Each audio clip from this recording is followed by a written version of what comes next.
मलेरकोटला रियासत ते इस रियासत की 8वीं पीढ़ी के बेगम मुनव्वर उन निशा जी हाँ आखिरी वारिस मलेरकोटला रियासत के दस दिए कि मलेरकोटला वो रियासत है जितों के मरहूम नवाब शेर मुहम्मद खान उन्होंने दो छोटे साहबजादियों को जिंदा नीहां चराउण का विरोध करते उन्होंने बचाउण दे लई हा दा नारा सरहंद भरी कचहरी में मारिया सी।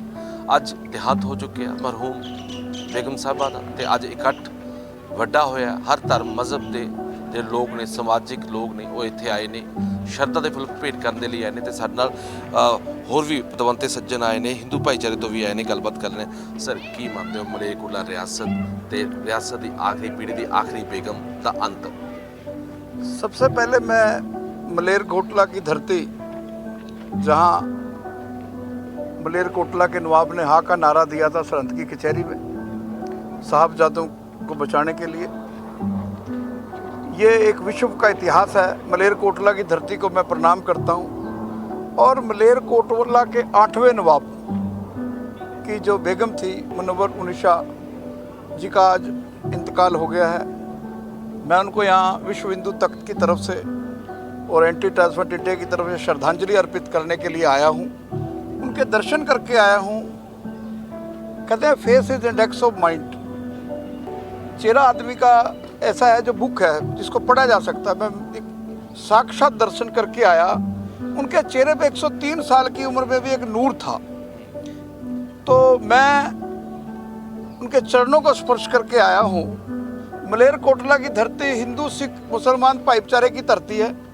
मैं आज यहाँ इस धरती से बड़ा दुख हुआ। मैं आज डेली पोस्ट के राही बताना चाहता हूँ कि मैं हालात देखे हैं। मुझे इनके भांजे मेरे साथ खड़े हैं जो टोंक के नवाब रहे हैं कि इन्होंने मुझे बताया कि कैप्टन अमरिंदर सिंह से बात हुई थी 3 साल पहले। इस तरह के हिस्टोरिकल परिवार और कैप्टन अमरिंदर सिंह ने इनको वायदा किया था कि ये काम मैं पूरा करूंगा और इसको हम म्यूजियम बनाएंगे, बहुत अच्छे तरीके से सरकार इस पर खर्च करेगी। आज आंखें नम थी उनके जब मैंने उनको उनके अंतिम दीदार किए तो मन अंदर से रो रहा था कि इस तरह की शख्सियत और भरी कचहरी के अंदर जो 10वें गुरु गोविंद सिंह जी के साहबजादों की रक्षा के लिए, उनको बचाने के लिए जो उन्होंने हाँ का नारा दिया, जिसका यहाँ गुरुद्वारा भी स्थापित है हाँ का नारा। तो आज मैं यहाँ जो नवाब साहब का जो बेगम साहब रह रही थी, आज जो मैंने देखा मुझे बड़ा दुख हुआ। सरदार भगवंत सिंह मान से मेरी मांग है। सरदार भगवंत सिंह मान मलेरकोटला के जो मुनव्वर उन निशा जी का इंतकाल हुआ है, ये मलेरकोटला की और इस परिवार की खानदान की अंतिम चिराग थे। जाना सबने है, जो आया है उसका दिन स्थान कारण तय है, लेकिन जो उनका चेहरा देखा, अगर सरकार चाहती तो ये और जी सकते थे। इनकी केयर के अंदर केयर टेकर लग जाते, सरकार का अमला लग जाता, यहाँ टेम्परेरी हॉस्पिटल बन जाता। ऐसी सी चीज़ें कहाँ मिलती हैं, ऐसी सी चीज़ें कहाँ मिलती हैं। ये तो कहानियों में सुनने वाली चीज़ें थी कि एक नवाब हुआ जिसने साहबजादों शेर मुहम्मद खान, जिन्होंने साहबजादों के लिए हाँ का नारा लाया सरहंद की कचहरी में जब जुर्म पूरा हो रहा था, और सरकार उसके ऊपर उस महल की हालत देखो, बड़ा दुख हो रहा है मेरे। मैं जब अंदर आया मेरा मन रोया। और अगर ये महल सरकार इनका ध्यान रखती तो ये 8वीं निशानी कुछ दिन और कुछ साल और चल सकती थी।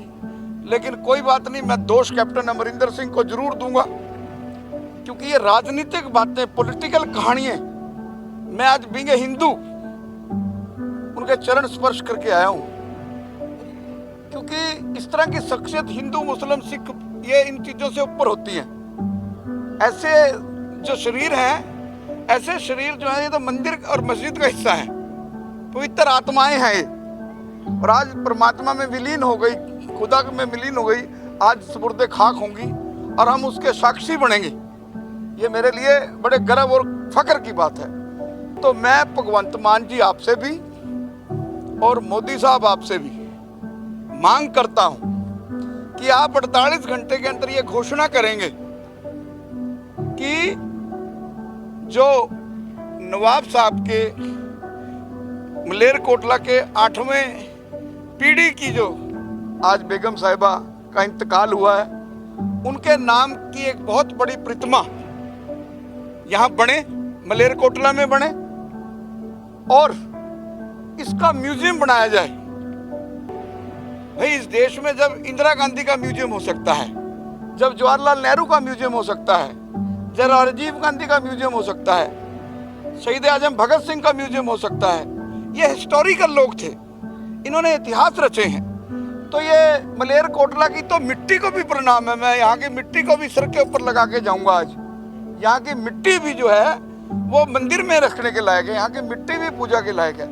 तो मैं भगवंत मान जी और नरेंद्र मोदी, भगवंत मान से मुझे इसलिए उम्मीद है, यहाँ के चीफ मिनिस्टर में कुछ करने का ऊर्जा है, वो जाति पाति से ऊपर है, हिंदू सिख से ऊपर है, मुसलमान ईसाई से ऊपर है, वो प्रदेश की डेवलपमेंट करने आया है, और उनका हल्का भी कोई बहुत ज़्यादा दूर नहीं है, बहुत नज़दीक है तुरी उनका विधानसभा क्षेत्र। तो मैं 48 घंटे के अंदर उम्मीद करूंगा, मेरा विश्व हिंदू तख्त और एंटी टेररिस्ट फ्रंट इंडिया मेरा उम्मीद करेगा, मैं उनसे उम्मीद करूंगा कि जो है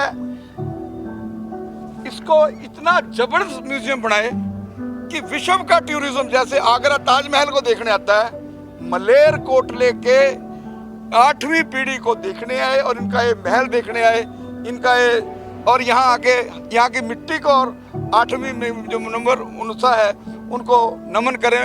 और मैं एक और डिक्लेयर करता हूँ, मेरे साथ उनके भाणजे खड़े हैं, अगर मेरे लायक कोई भी आदेश हुआ आर्थिक तौर पर, मैं आपके आदेश की पालना करूंगा, और मैं समझूंगा कि ये वीरेश चंडीला बिंगे ब्राह्मण और बिंगे हिंदू ऐसी शख्सियत के काम आया।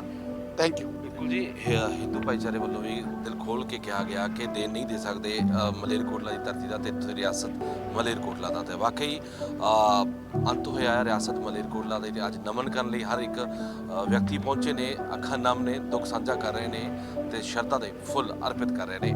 ਮਲੇਰਕੋਟਲਾ ਤੋਂ ਕੈਮਰਾਮੈਨ ਰਾਕੇਸ਼ ਦੇ ਨਾਲ ਸੁੱਖਾ ਖੇੜੀਵਾਲਾ।